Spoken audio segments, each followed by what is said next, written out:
suara-Mu yang menuntun mengarahkan kami untuk senantiasa bersyukur dan memuliakan Engkau, serta kami bersaksi dengan mulut dan perbuatan kami. Sertai kami ya Bapa, di dalam nama Tuhan kami Yesus Kristus kami berdoa. Amin. Saudara, kita akan membaca Mazmur 98.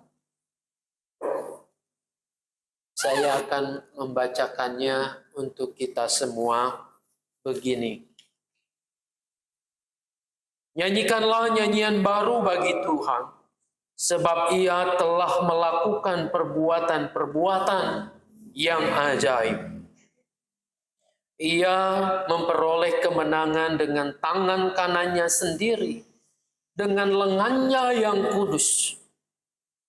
Tuhan telah memperkenalkan karya keselamatannya, telah menyatakan keadilannya di depan mata bangsa-bangsa. Ia mengingat kasih setia dan kebenarannya terhadap kaum Israel. Segala ujung bumi telah melihat keselamatan dari Allah kita. Bersorak-soraklah bagi Tuhan, hai seluruh bumi. Bersukarialah, bersorak-sorai, dan bermasmurlah. Bermasmurlah bagi Tuhan dengan kecapi dan lagu yang nyaring, dengan nafiri dan sangkakala yang nyaring. Bersorak-soraklah di hadapan Tuhan Sang Raja. Biarlah gemuruh laut serta isinya, dunia serta semua penghuninya. Biarlah sungai-sungai bertepuk tangan dan gunung-gunung bersorak-sorai serempak di hadapan Tuhan. Sebab Ia datang untuk menghakimi bumi, dan Ia akan menghakimi dunia dalam keadilan dan bangsa-bangsa dalam kejujuran. Sampai di sana yang berbahagia, yang mau mendengarkan firman Allah, memelihara serta melakukannya. Haleluya. Bapak Ibu yang dikasihi dan mengasihi Tuhan Yesus. Ketika kita membaca Mazmur ini, kalau saya sendiri, saya diajak untuk bersuka cita dengan pemazmur ini. Saya diajak untuk bersorak-sorai, untuk menyanyikan nyanyian baru. Apa sebabnya? Kalau kita lihat, orang mengucap syukur itu selalu ada sebabnya. Tidak ujuk-ujuk. Alasan itu terjadi di masa yang telah kita lewati, masa yang lalu. Ketika kita merenungkan, ketika kita melihat pengalaman masa lalu, nah itulah yang membuat kita bersyukur. Pemazmur demikian. Apa yang melatar belakangi? Apa yang menjadi alasan pemazmur ini bersorak-sorai atau mengajak kita untuk bersuka cita di dalam Tuhan? Ini terungkap dari ayat yang tadi kita baca. Sebab Ia telah melakukan perbuatan-perbuatan yang ajaib. Saudara-saudara, si pemazmur ini melihat, ia bersuka cita karena Allah telah melakukan perbuatan-perbuatan yang ajaib. Apa itu perbuatan yang ajaib? Ia memperoleh kemenangan dengan tangan kanannya sendiri, dengan lengannya yang kudus. Tangan kanan adalah lambang, ya. Ini lambang keperkasaan Tuhan. Kemenangan itu diperoleh oleh atau dari Tuhan. Pemazmur merasakan bahwa kehidupannya, apa yang boleh ia nikmati sekarang itu oleh karena Tuhan yang menyertainya dengan lengannya yang kudus. Lalu pemazmur juga melihat, ia bersyukur, bersukacita, perbuatan Allah yang ajaib itu diterangkan dalam ayat 2. Tuhan telah memperkenalkan karya keselamatan. Jadi buat pemazmur ini, karya keselamatan ini dialami, bukan hanya menjadi sesuatu yang sejarah masa lalu. Oh ya, Tuhan sudah melakukan itu terhadap nenek moyangnya yang ditindas oleh kekuasaan Mesir. Mereka diperbudak, lalu mereka dibebaskan melalui Musa dan Harun, dipimpin ke negeri perjanjian itu. Bukan hanya sekedar itu. Betul Tuhannya sudah melakukan karya ajaib, yaitu membebaskan umatnya. Tetapi keyakinannya itu juga dialaminya sendiri dalam kehidupan si pemazmur, sehingga nyata karya itu, keselamatan itu bagi dirinya. Berupa apa? Ia menyatakan keadilannya di depan mata bangsa-bangsa. Saya bayangkan bisa jadi pada saat ia mengatakan Allah ajaib, menyatakan karya keselamatannya, ia menerawang pada masa lalu, tetapi ia juga mengalami itu, ia yang diperlakukan tidak adil, diperlakukan mungkin sedang ditindas. Pada saat itulah Tuhan menolongnya. Menolong, membebaskannya, menyatakan keadilan Tuhan, menyatakan Tuhan ada di pihak. Nah, ia mengingat kasih setia dan kebenaran Tuhan itu. Bapak Ibu sekalian, apa landasan kita mengucap syukur pada Tuhan? Apakah kita melihat perbuatan-perbuatan Allah itu ajaib dalam hidup kita? Apakah kita melihat bahwa penebusan dengan atau karya Yesus Kristus itu adalah perbuatan yang ajaib?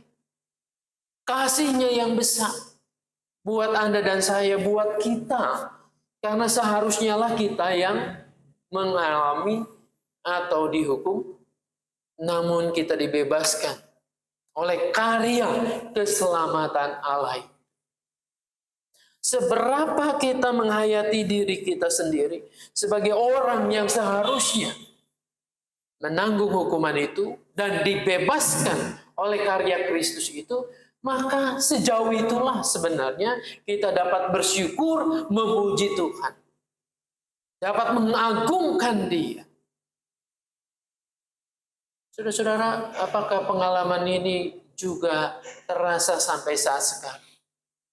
Bahwa Allah di dalam kebenarannya itu telah terus menuntun kita menghadapi pergulatan, menghadapi pergumulan hidup ini. Apakah betul-betul apa yang kita yakini dalam iman itu juga kita rasakan dalam pengalaman sehari-hari?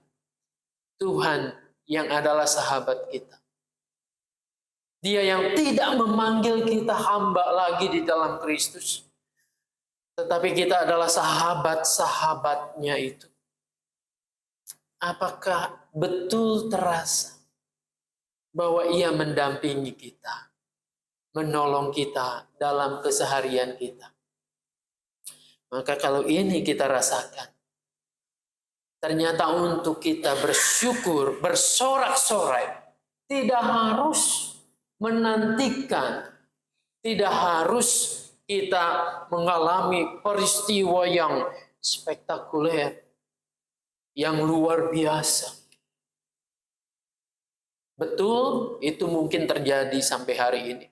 Saya yakin dan percaya bahwa perbuatan-perbuatan yang spektakuler, ajaib, mujizat itu masih berlaku sampai hari ini. Bahwa Tuhan membebaskan sakit penyakit kita yang mungkin oleh dokter dikatakan tidak mungkin. Bahwa Tuhan membangkitkan usaha kita walaupun sedang dalam titik nadir, sedang dalam keadaan sulit. Tuhan memulihkan keluarga rumah tangga kita. Ketika diliputi oleh prahara, pertikaian dan seterusnya. Bisa jadi hal-hal yang sangat tidak mungkin kita alami. Betul, Allah sanggup dan mampu melakukan itu. Tapi andai kata pun itu tidak terjadi, mestinya kita masih tetap bersorak-sorai. Oleh karena apa? Dalam perjalanan kehidupan kita, Allah terus menemani kita. Dalam susah, dalam kesulitan, dalam suka dukamu, Tuhan ada menyertai kita. Kita tidak dibiarkannya sendiri. Tetapi Ia yang telah dan menyelamatkan kita itu terus menuntun kita agar mampu melewati padang gurun dunia ini untuk tiba nanti di negeri yang kekal itu. Apa yang terjadi dengan ungkapan syukur yang dilakukan oleh pemazmur ini atas kasih setia Tuhan? Apakah senantiasa bersorak-sorak? Ternyata tidak juga. Melainkan ia terpanggil untuk menceritakannya, untuk bersaksi. Dan untuk menghimbau kepada setiap orang bahwa Tuhan yang adil itu juga Dia bisa menghakimi dunia ini. Bukankah ini juga pengharapan iman kita? Kelak Tuhan datang untuk menghakimi setiap kita.